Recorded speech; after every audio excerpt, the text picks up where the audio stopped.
मन मंदिरा गजर भक्तीचा.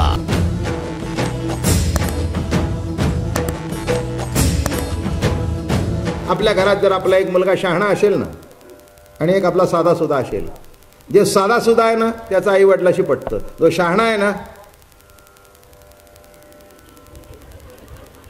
तो अंगावरून गेला तरी बाप तसं त्याला हाक मारत नाही. मग त्यांनी बघितलं तर निघाला सोय.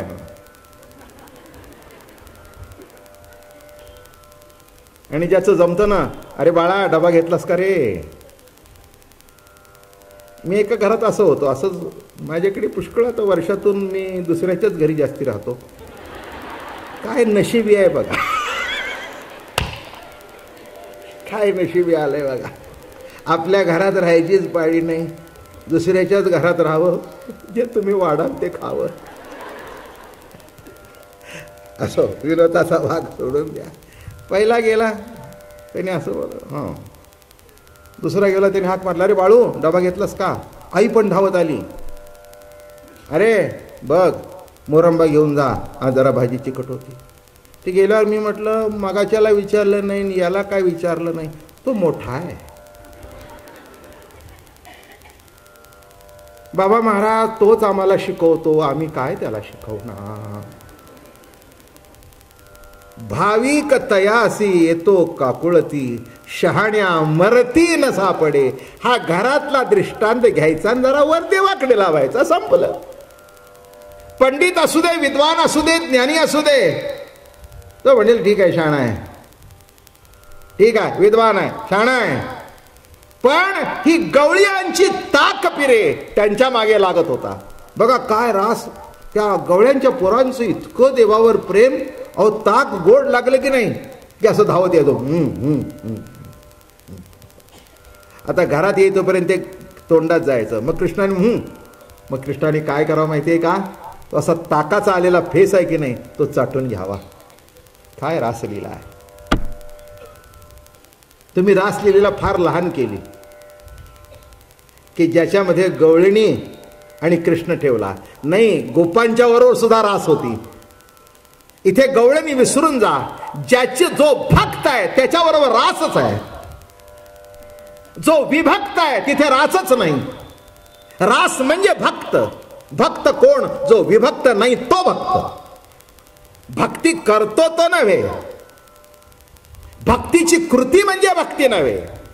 जो देवापासून विभक्त नाही तो भक्त, ही भक्तीची व्याख्या आहे. म्हणून गोवर्धन शब्दाचा अर्थ असा आहे, गो इंद्रियांचं संवर्धन होणं. केव्हा होतं, प्रेमाने, आपुलकीने, जिव्हाळ्याने. हे लक्षात ठेवा, त्याशिवाय संवर्धन होत नाही.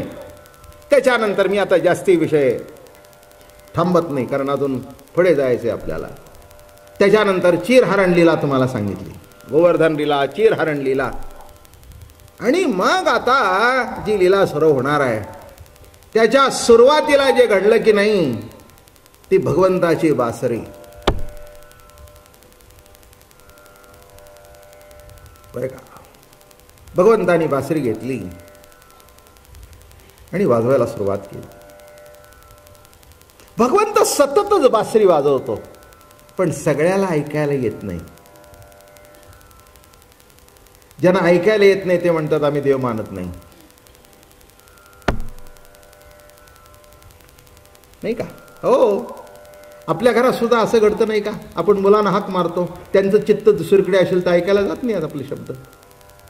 मग आपण जर बाहेर जाऊन त्यांना म्हटलं अरे मी तुला हाक मारत होतो, अगं मी तुला हाक मारत होतो, मी ऐकलंच नाही, कसं ऐकणार. दिसणाऱ्या आईबापांचे शब्द आपल्याला ऐकायला येत नाहीत, तर न दिसण्याच्या कृष्णाची मुरली कशी कानात शिरावी. ते मुरलीचे शब्द कानात शिरण्याकरता सुद्धा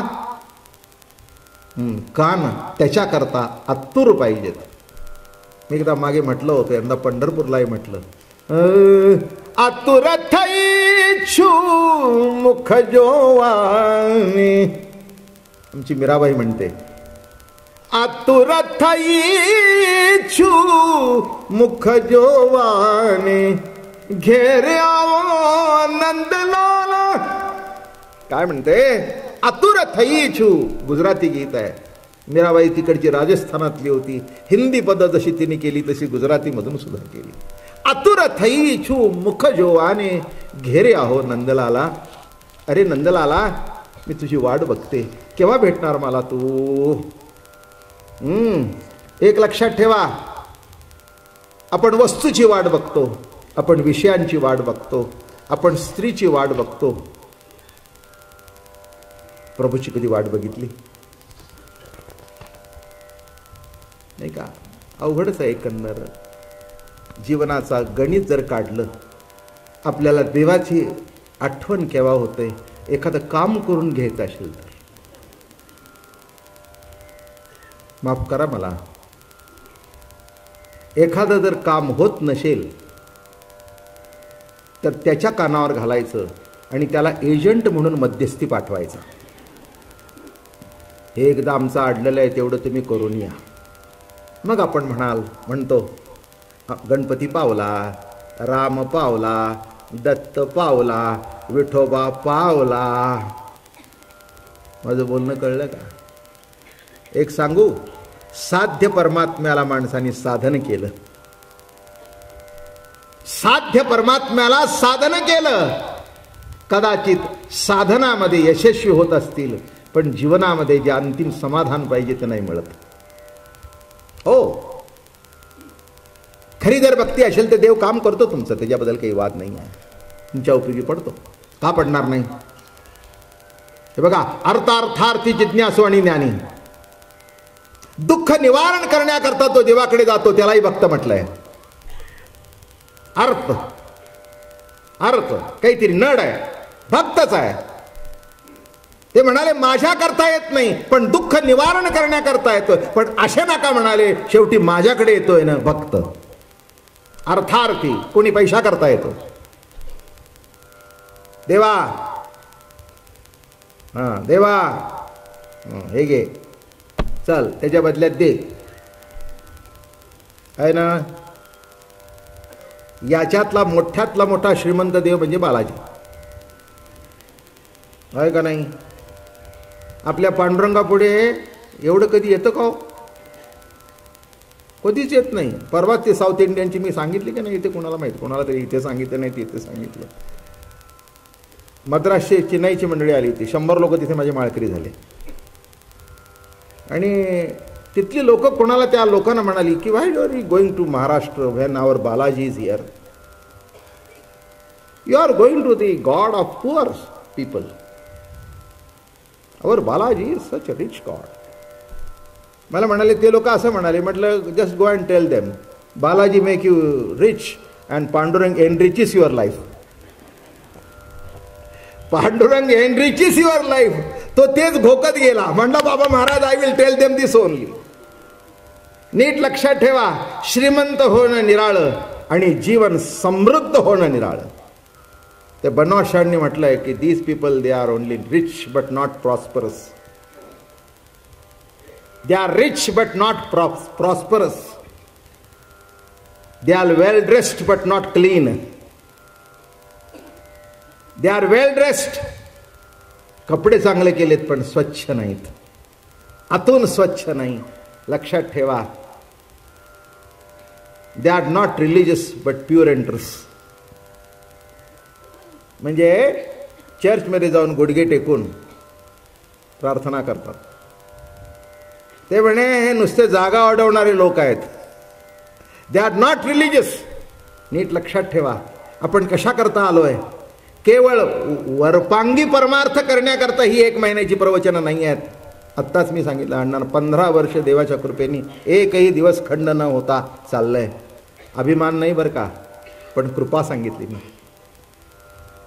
अहो एवढं करून घेणं सातत्याने काही साधी गोष्ट आहे का? माणूस काय करतो, एक केलेला नेम टिकत नाही, आणि एवढ्या वर्ष करून घेणं याचा अर्थ समजावं, आपल्यावर बघू नये आपण केलं म्हणून जरा मागे वळून बघावं, आहे तो मागे, आहे तो मागे. एवढंच नीट लक्षात घ्या. म्हणून म्हटलं मी, हा जो रास क्रीडा चालू आहे, आणि काय घडतं की हे क्षीरहरण लीलेच्या नंतर जे आलं, कसं घडलं? सर्व उपाधी वस्त्र देहाला झाकून टाकतं. त्याप्रमाणे देह अहंकार आत्मसत्तेला झाकून टाकतो. मन मंदिरा गजर भक्तीचा.